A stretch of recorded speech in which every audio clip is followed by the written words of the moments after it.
Ok, bueno, continuamos. Este va a venir siendo el Salmo 52, parte 2. Le tuvimos que cortar porque se me olvidó conectar el PowerPoint primero. Pero vamos a continuar con todo gusto y vamos a seguir aquí. Nomás quiero estar segura. Sí, ya, Trudy ya está aquí adentro, ¿verdad? Sí, ok. Sí, Alma, estoy aquí. Ok, muy bien. Entonces vamos a compartir la pantalla. Ok, y entonces, ahora sí.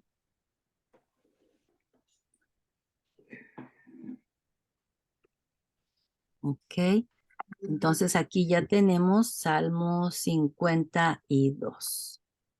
Muy bien.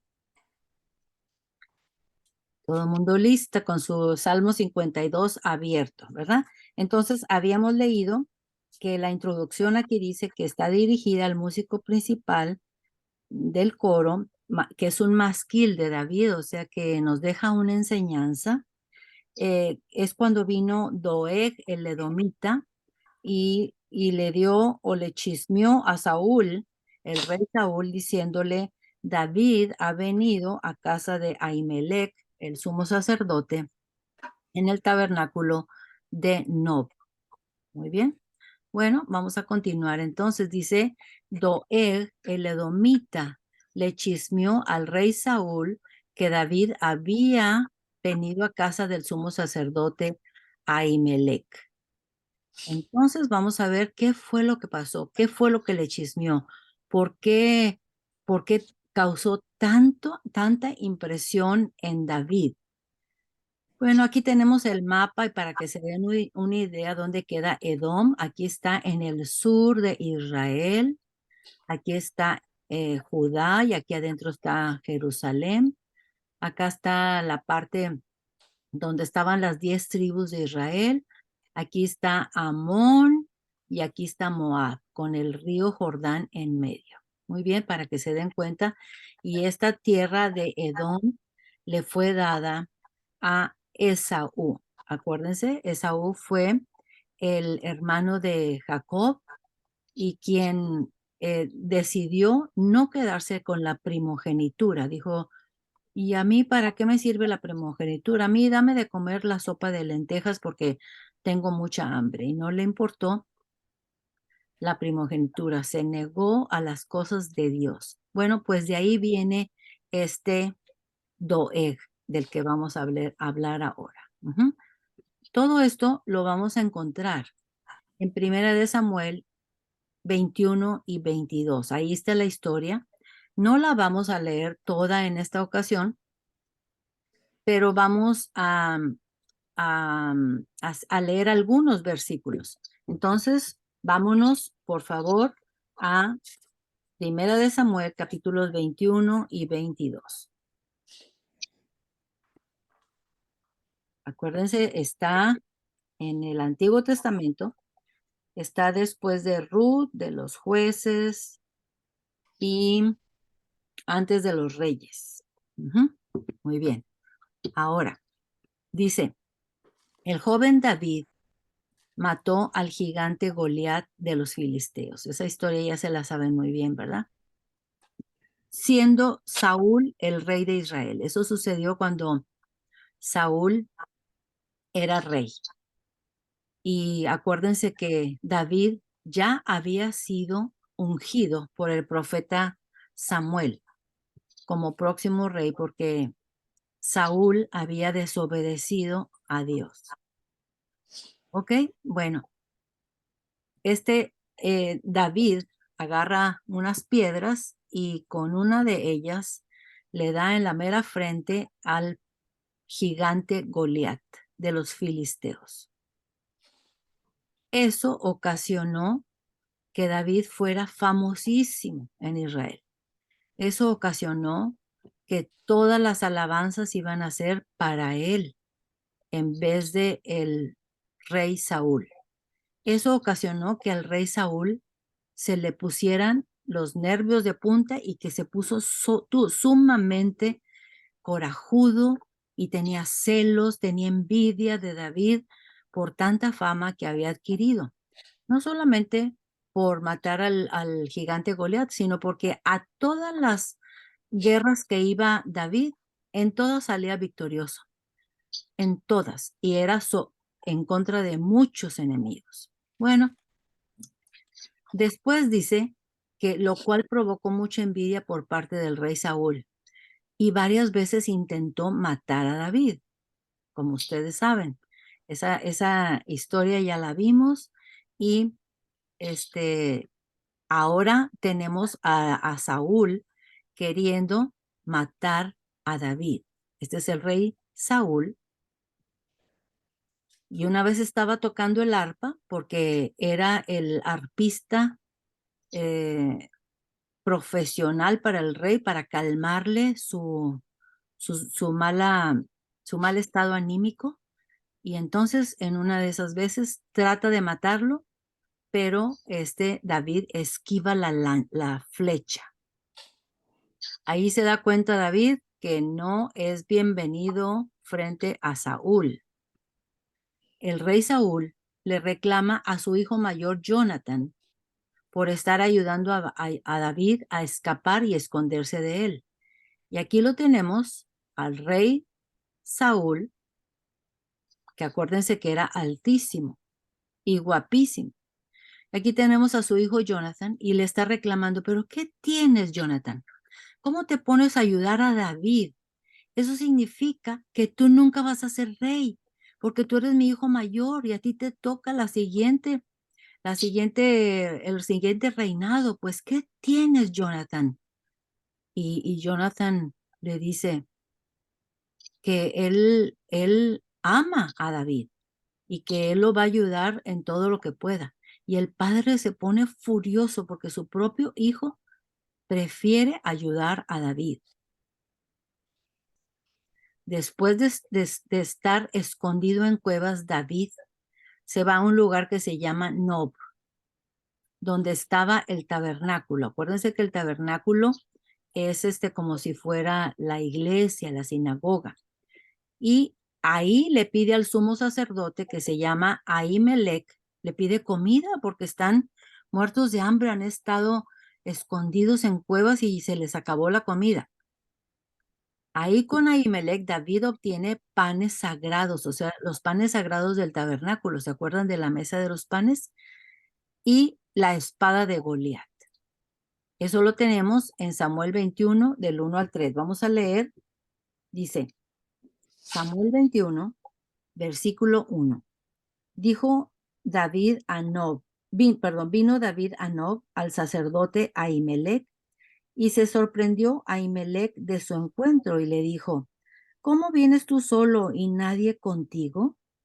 Acuérdense que Ahimelech es el sumo sacerdote, pero sabe perfectamente bien que Saúl anda detrás de David, entonces tiene miedo a ayudarlo. Pero fíjense la mentira que va a echar David ahora aquí. Y respondió David al sacerdote Ahimelech, el rey me encomendó un asunto y me dijo, nadie sepa cosa alguna del asunto a que te envío y lo que te he encomendado. Y yo le señalé a los criados un cierto lugar, porque Ahimelech le decía, pero ¿dónde están las demás gentes? ¿Por qué tú vienes solo? No, le dijo, es que el rey me mandó y es algo muy secreto y los criados se quedaron allá un poco lejos de mí. Versículo 3. Ahora pues, ¿qué tienes en la mano? Le preguntó David a Ahimelech. Dame 5 panes o lo que tengas. El sacerdote respondió a David y dijo, no tengo pan común a la mano, solamente tengo pan sagrado, pero lo daré si los criados, ok, bueno, eso es otro tema. Vamos a continuar ahora con versículos 6 y 9, del 6 al 9. Y así el sacerdote, estamos todavía en Primera de Samuel, capítulo 21, versículos 6 al 9. Así el sacerdote le dio el pan sagrado, porque ahí no había otro pan, sino los panes de la proposición. Así se llamaba esa mesita donde ponían los 12 panes adentro del lugar santo del tabernáculo. los cuales habían sido quitados de la presencia de Yud-Heh-Vah-Heh para poner panes calientes el día que aquellos fueron quitados. ¿Ok? Y estaba ahí aquel día detenido delante de Adonai uno de los siervos de Saúl. ¿Cuál siervo? Su nombre era Doeg, el edomita, el principal de los pastores de Saúl. O sea, era un principal de su ejército. Y David dijo a Ahimelech, ¿no tienes aquí a mano lanza o espada? Porque no tomé en mi mano mi espada ni mis armas por cuanto la orden del rey era apremiante. Ahí está otra mentirita de David. 9. Y el sacerdote respondió, la espada de Goliat, el filisteo, al que tú venciste en el valle de Elá, está aquí envuelta en un velo detrás del efod. El efod, acuérdense que eran las túnicas que usaban los sacerdotes de lino, eran túnicas de lino. Si quieres tomarla, tómala, porque aquí no hay otra sino esta. Y dijo David, ninguna como esta, dámela. Entonces, esas son las dos cosas que le dio a Ahimelech, el sumo sacerdote Ahimelech, a David cuando él fue a pedirlas. Pero Ahimelech no sabía que David estaba diciendo mentiritas y le dio los panes y le dio la lanza. Ahimelech sabía muy bien que Saúl andaba detrás de David, aunque él no estaba de acuerdo. Ahorita vamos a ver por qué no estaba de acuerdo. Más bien, Ahimelech tenía una forma de pensar de David increíblemente buena. Ahorita lo vamos a leer. Ok, vamos a continuar y dice, aquí tenemos al sumo sacerdote en el tabernáculo con David, le está entregando la espada de Goliat, esta espadota de Goliat. Pero si ustedes se fijan aquí atrás, ven a este que está aquí atrás, este es Doeg, el edomita. Se está dando cuenta de todo porque estaba ahí detenido en el templo. ¿Quién sabe qué hizo? Pero estaba detenido en el templo. Muy bien. David se va a la cueva de Adulam y ahí llegan muchos, pero muchas gentes para unirse con él. Vamos a buscarlo en Primera de Samuel 22. Ahora vamos al capítulo 22, versículo 1 y 2. Dice, yéndose luego David de allí, huyó a la cueva de Adulam. Cuando sus hermanos y toda la casa de su padre lo supieron, vinieron allí a él, o sea, todos se fueron con él ahí a la cueva de Adulam. Y se juntaron con él, con David, todos los afligidos y todo el que estaba endeudado y todos los que se hallaban en amargura de espíritu, y fue hecho jefe de ellos, y tuvo consigo como 400 hombres. Muy bien, entonces ahí tenemos ya a David con todo un ejército de 400 hombres. Se dieron cuenta de dónde estaba David, en la cueva de Adulam, y él ya trae ahí su espada de Goliat. Su padre, su madre, sus hermanos, sus parientes, todos se fueron ahí a vivir con él a la cueva de Adulam. Dice, el rey Saúl reprende a su ejército por esconder información del paradero de David. Les dice, ustedes saben dónde estaba David y no me lo dijeron. Entonces Doeg, el edomita, le chismea a él, o sea, al rey Saúl, que él lo vio en el tabernáculo con Ahimelech. ¿Se acuerdan cuando estaba ahí detenido? Bueno, vamos a ver en Primera de Samuel, capítulo 22, en el 6, del 6 a 10. Dice, y oyó Saúl que sabía de David y de los que estaban con él, y Saúl estaba sentado en Gabá, debajo de un tamarisco, sobre un alto, o sea, sobre una roca, y tenía su lanza en su mano, y todos sus siervos estaban alrededor de él. Y dijo Saúl a sus siervos que estaban alrededor de él: Oíd ahora, hijos de Benjamín. ¿Quiénes son los hijos de Benjamín? Acuérdense que él era benjaminita. Entonces, él era de la tribu de Benjamín. Os dará también a todos vosotros el hijo de Isaí tierras y viñas. O sea, ¿quién es el hijo de Isaí? David es el hijo de Isaí. Y les está preguntando, ¿acaso ustedes creen que el hijo de Isaí, o sea, David, les va a andar entregando a ustedes tierras y viñas? ¿Y ustedes creen que os hará a todos vosotros jefes de millares y jefes de centenas del ejército? Para que todos vosotros hayáis conspirado contra mí, y no haya quien me descubra al oído cómo mi hijo ha hecho alianza con el hijo de Isaí, ni alguno de vosotros se duela de mí y me descubra cómo mi hijo ha levantado a mi siervo contra mí para que me aceche tal como lo hace hoy. Entonces le está diciendo, ustedes que saben perfectamente bien que mi hijo Jonathan está en contra de mí y que está a favor de David, y se callan, no le dicen, no me dicen nada. Versículo 9. Entonces Doeg edomita, que era el principal de los siervos de Saúl, respondió y le dijo: yo vi al hijo de Isaí, o sea, David, que vino a Nob, donde estaba el tabernáculo, a Ahimelech, el sumo sacerdote, hijo de Ahitob, el cual consultó por él a Jehová y le dio provisiones, o sea, panes, y también le dio la espada de Goliat, el filisteo. Ahí estuvo el chisme que le dio.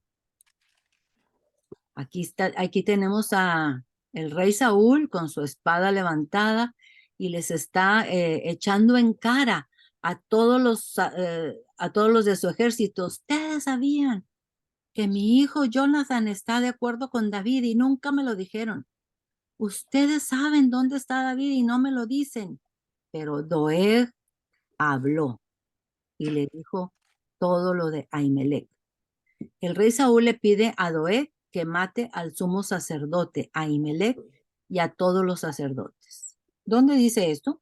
Vamos a buscar 2 de Samuel, versículo 11 al 18.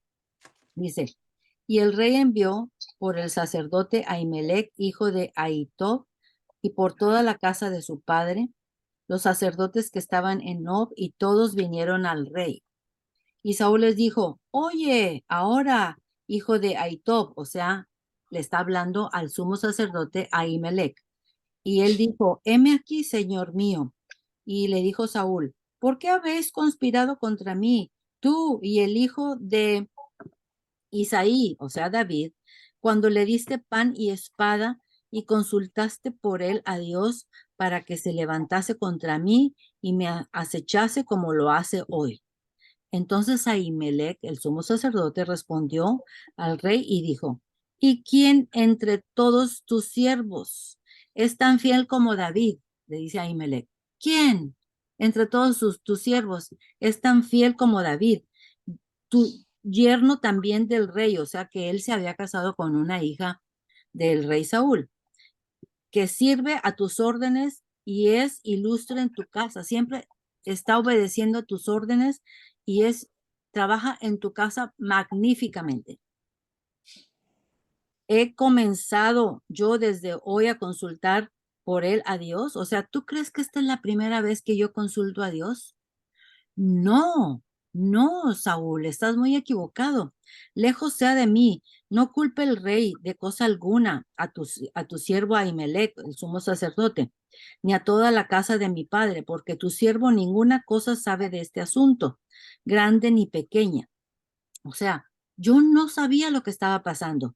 Y el rey dijo: sin duda morirás, Ahimelech, tú y toda tu casa de tu padre. Entonces dijo el rey a la gente de su guardia que estaba alrededor de él: volveos y matad a todos los sacerdotes de Dios, porque también la mano de ellos está contra David. Pues sabiendo que David huía de mí, no me lo descubrieron. Pero los siervos del rey no quisieron extender su mano para matar a los sacerdotes de Adonai. Entonces dijo el rey a Doeg: vuelve tú y arremete contra los sacerdotes. Y se volvió Doeg el edomita y acometió a los sacerdotes y mató en aquel día a 85 varones que vestían efod de lino. O sea, los sacerdotes eran los únicos que vestían el efod de lino. ¿Ok? Esa es la historia de cómo murieron el sumo sacerdote y todos los sacerdotes que había en ese momento en el tabernáculo. Aquí tenemos al rey Saúl, el sumo sacerdote. Acá atrás están todos los sacerdotes vestidos de lino blanco. Y aquí tenemos a Doeg con su cuchillo listo para matar a todos ellos por órdenes de Saúl. David dijo en este mismo capítulo 22: yo he ocasionado todas estas muertes y a David le pudo muchísimo. Habló con Dios y escribió este Salmo 52 que vamos a empezar. Pero él se sintió muy triste por lo acontecido porque sintió que por su causa murieron todos los sacerdotes y el sumo sacerdote. Muy bien, ahora sí, vámonos al Salmo 52. Vamos a ver qué dice David acerca de Doeg en este salmo.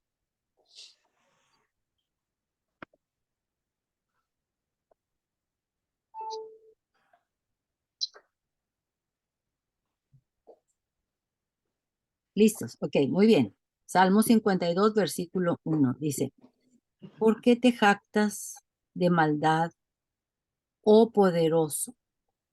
¿Por qué te jactas de maldad, oh poderoso? Vamos a ver qué significa esto. Dice jactas, o sea que te alabas a ti mismo. Le está hablando a Doeg, que se alaba a sí mismo, pero ¿por qué? Por la maldad que hizo, por el daño, por el perjuicio. ¿Y por qué le dice poderoso? Sí, porque es para el mal. Es un poderoso, pero para el mal. Es un fuerte, es un valiente. Fue valiente para hacer lo que le pidió el rey Saúl, pero para maldad. Y él se siente poderoso. ¿Por qué te jactas de maldad, oh poderoso? Y fíjense bien el versículo que viene, dice: la misericordia de Dios es continua. Es un hecho, Doeg, que la misericordia de Dios es continua, para siempre, día tras día, en todo momento. Entonces, si tú sabes que la misericordia de Dios es para siempre, ¿por qué te jactas? ¿Por qué te jactas de la maldad, oh poderoso? La misericordia de Dios es continua. Luego, versículo 2. Agravios maquina tu lengua, como navaja afilada hace engaño. Dice, perdón, en el versículo 1 también, sí, aquí estamos diciendo, ciertamente, verdaderamente, la misericordia de Dios es continua. La misericordia, la piedad, la ayuda que Él nos da para llevar esta carga pesada que nos toca en esta vida, para poder hacerle contra al enemigo. Continua, ¿qué significa continua? Todo el día, siempre, siempre. Muy bien. Ahora en el versículo 2 dice que son agravios, son ofensas a la fama de alguien. ¿Contra quién habló Doeg? ¿Contra quién? Contra David. Dijo agravios. ¿Para qué? Para hacer daño, usando la trampa. Yo vi que David fue con el sacerdote Ahimelech. Más que, dice, agravios maquina tu lengua, como navaja afilada hace engaño. Tú, Doeg, amaste el mal más que el bien, o sea, más que preferiblemente que el bien. Tú amaste más el mal más que el bien, preferiblemente que el bien. La mentira la amaste más que la verdad, preferiblemente a la verdad. 4. Has amado toda suerte de palabras perniciosas. Toda suerte de palabras perniciosas. ¿Qué es eso de perniciosas? Que persuaden con el fingimiento. Eso es perniciosos. Es una persona que tiene habilidad con su lengua para hacer que las personas se persuadan y hagan las cosas que él quiere. Es una lengua engañosa, utiliza un lenguaje de fingimiento. Has amado toda suerte de palabras perniciosas, engañosa lengua. Versículo 5. Por tanto, Dios te destruirá para siempre. Dios te destruirá para siempre, te aplastará, te asolará y te arrancará de tu morada. Dejarás de existir y te desarraigará de la tierra de los vivientes. O sea, no vas a tener vida eterna. Versículo 6. Verán los justos y temerán, se reirán de él diciendo, hombre, he aquí el hombre que no puso a Dios por fortaleza. Fíjense bien, este hombre, Yeshua en el Nuevo Testamento, lo nombra el hombre fuerte. ¿Quién es ese hombre fuerte? Vamos a leer Mateo 12:29 para saber a qué hombre fuerte se está refiriendo. Vamos a Mateo 12:29. Acuérdense que Mateo está en el Nuevo Testamento, es el primer evangelista, Mateo 12:29.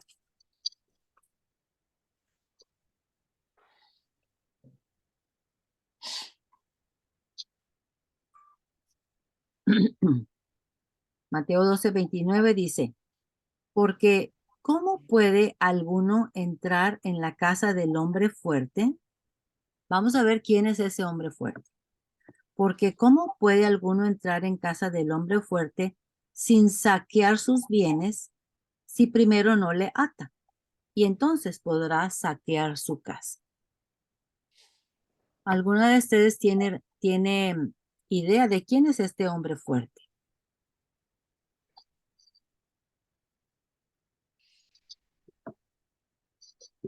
Ok, muy bien. El hombre fuerte es el enemigo.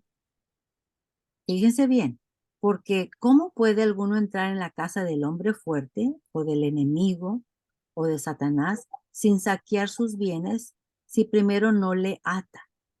Y entonces podrá saquear su casa. Dice que hay que atarlo. Muy bien. Vamos a ver ahora Santiago 4:7. No, pero no le quiten el dedo a Mateo porque ahorita vamos a Mateo otra vez. Vamos a ver Santiago 4:7. Dice Santiago 4:7. Someteos pues a Dios, resistid al diablo y huirá de vosotros. Muy importante.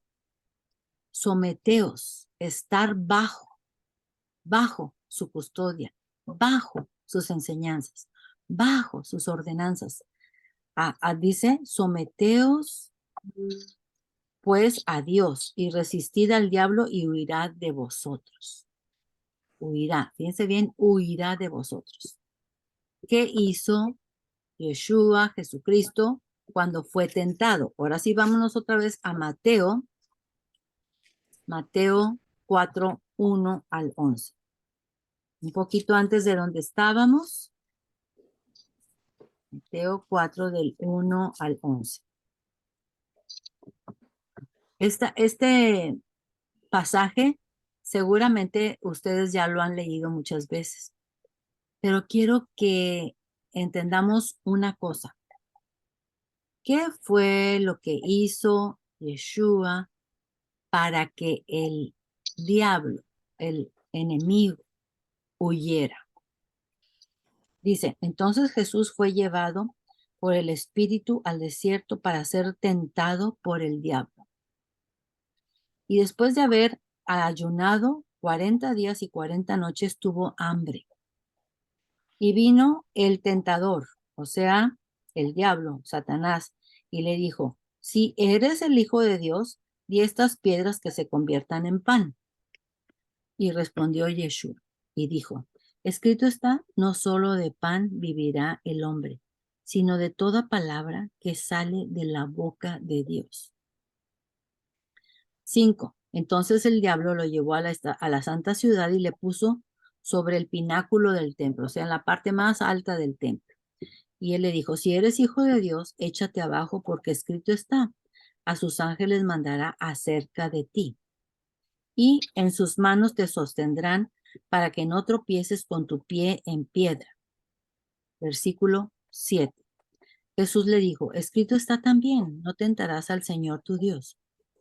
Otra vez le llevó el diablo a un monte muy alto y le mostró todos los reinos del mundo y la gloria de ellos.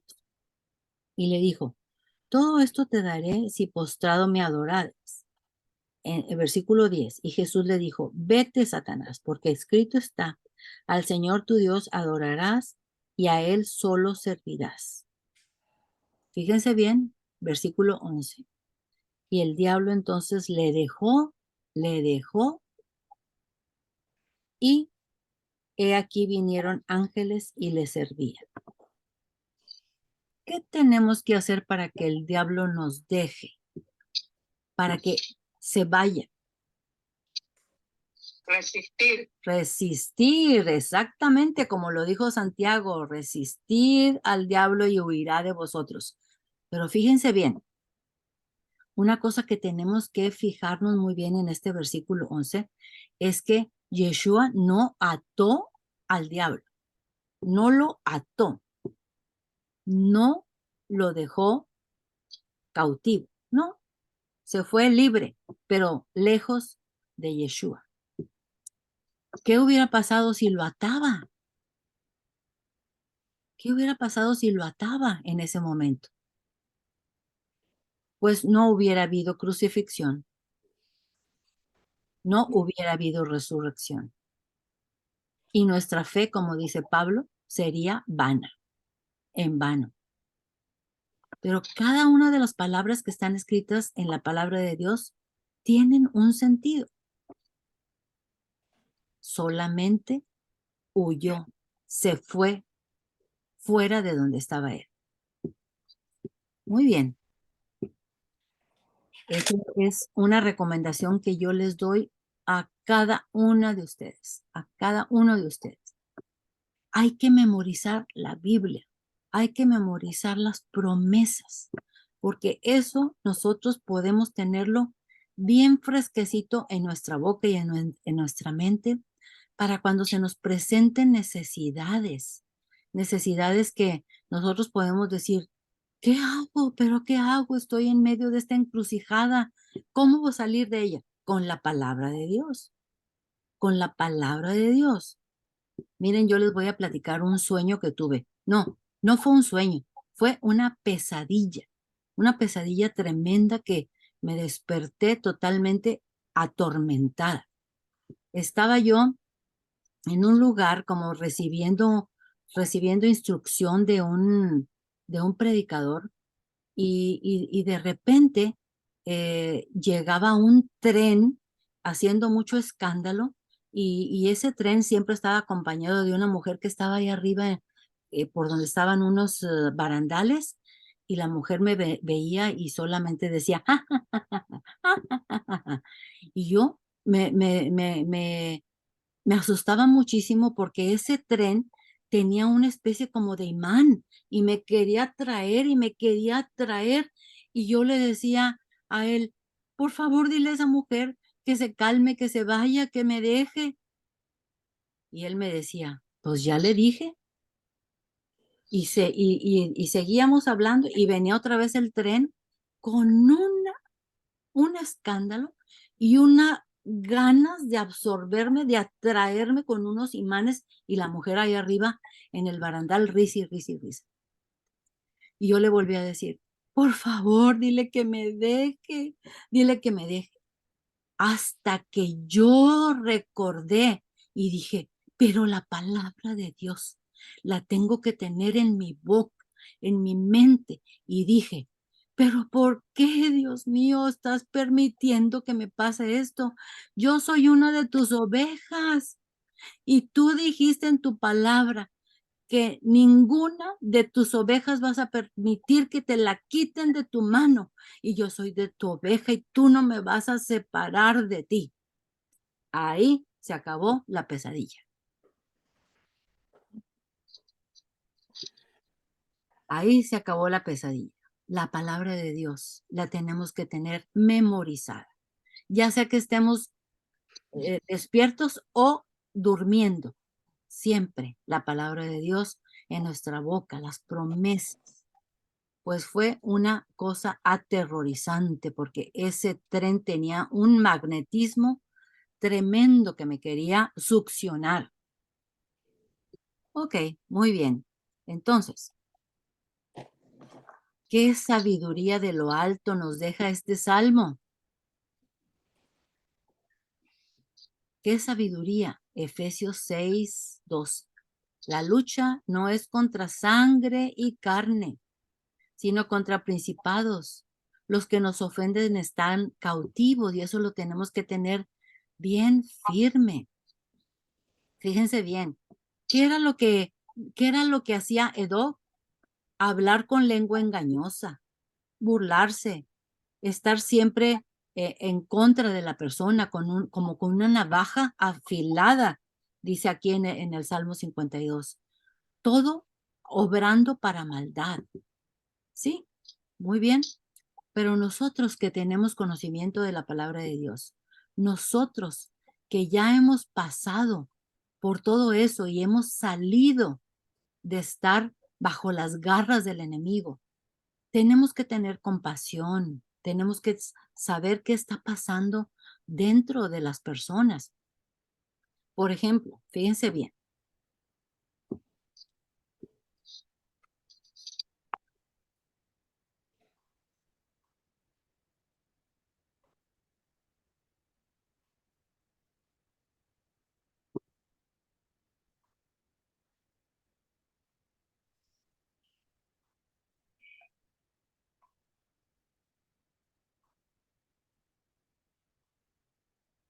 yo aquí tengo 3 ejemplos.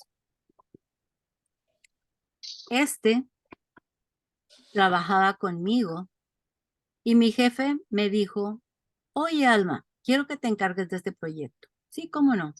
Y tienes que hacer esto, esto y el otro. Y a la hora de que terminé el proyecto y que fue aprobado como éxito, adivinen qué, le dieron toda la gloria a este hombre. Y dijeron que él lo había hecho. Y él dijo que sí. Aquí tenemos otra amiga muy guapetona, una españolita. Esta trató de quitarme el esposo. Aquí tenemos a otro ejemplo. Este me chocó me chocó el carro y se fue huyendo. No quiso pagar nada. Bueno, entonces, si nosotros obtenemos sabiduría de lo alto, si nosotros aprendemos de este Salmo 52, que la lucha no es contra sangre y carne. Esas 3 personas que me han hecho daño son sangre y carne, pero en realidad no son ellos los que están haciendo el mal, son los principados. Claro que esos principados los tienen cautivos. Y claro que ellos no están faltos de culpa porque ellos están aceptando al enemigo dentro de ellos. Pero tenemos que tener compasión por los cautivos. Tenemos que tener compasión porque esa sangre y carne está cautiva y no han tenido el privilegio que nosotros tenemos de conocer la verdad. Muy bien, con esto terminamos el Salmo 52. Gracias al Padre que nos dio vida y salud para hacerlo. Vamos ahora para terminar y después podemos platicar. Señor Padre, gracias te damos por este privilegio. No nos cansamos de darte gracias porque tú nos has sacado de la cautividad del pecado, Señor. Nos has permitido conocerte y saber distinguir muy bien dónde están las potestades y nosotros echarlas fuera, que huyan de nosotros, así como tú nos dejaste el ejemplo en Mateo 4. Te damos gracias. Protégenos, bendícenos y tráenos otra vez el próximo sábado de acuerdo a tu perfecta voluntad. En el nombre de Yeshua, amén. Ok, bueno, vamos a ver.